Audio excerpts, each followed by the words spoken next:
October is National Breast Cancer Awareness Month, and today is Metastatic Breast Cancer Day, which recognizes the most advanced stage of breast cancer.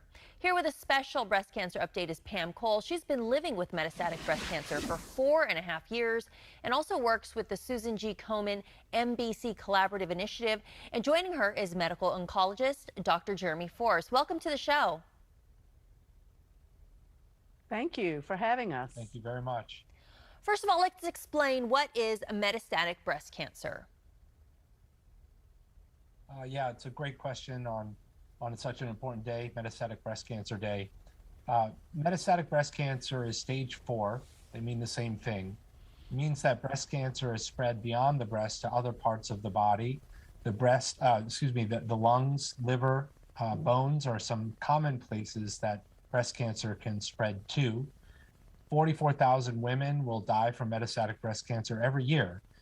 We are making strides to improve the outcomes of patients living with metastatic disease. Susan G. Komen is at the forefront of that and one of the world's leading breast cancer focused organizations to help identify those cures and extend the quality of life and the quantity of life for patients living with metastatic disease. Now, Pam, can you share what it's like to live with metastatic breast cancer? You've been dealing with it for 4.5 years. I have. I was originally diagnosed with early stage, low risk of recurrence breast cancer. And after 5 years, we celebrated. I was pronounced cancer-free and went about my business. Breast cancer was in my rearview mirror.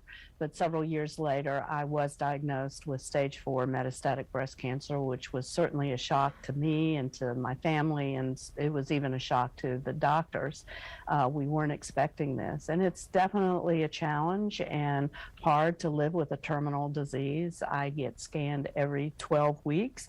And we never know whether that's the scan. This is the day where current tumors are growing or whether I have new tumors. So I've learned to always have a plan B in case I'm in new treatment or in case my side effects from treatment make it difficult for me to do what I had planned that day, and to always work intentionally to create memories. But we also feel hopeful because of the work that Susan G. Komen is doing to fund research on aggressive breast cancers and on metastatic breast cancer specifically.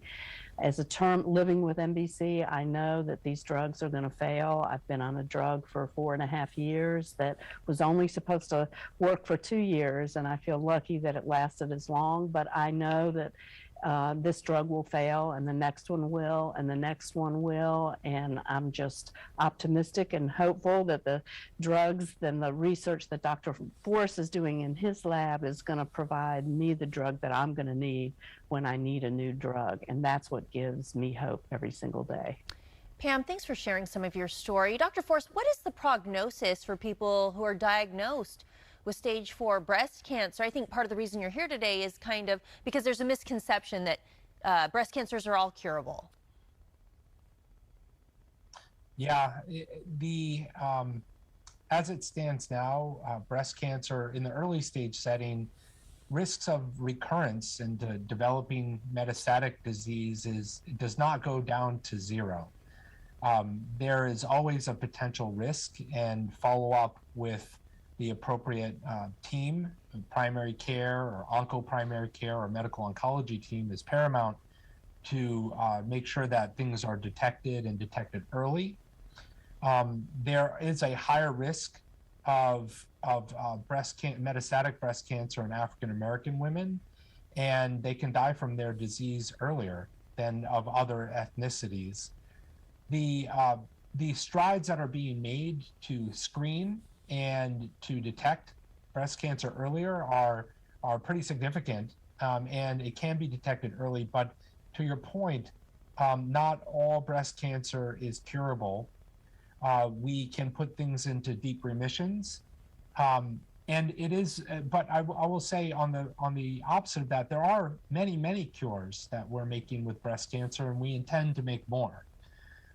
But as it stands right now, there's usually a risk that is associated with a recurrence over somebody's lifetime after their initial early stage breast cancer diagnosis. All right. Well, this is good information, Pam. Dr. Forrest, thanks so much for joining us on the show. If you want more information, you can visit komen.org/MBC.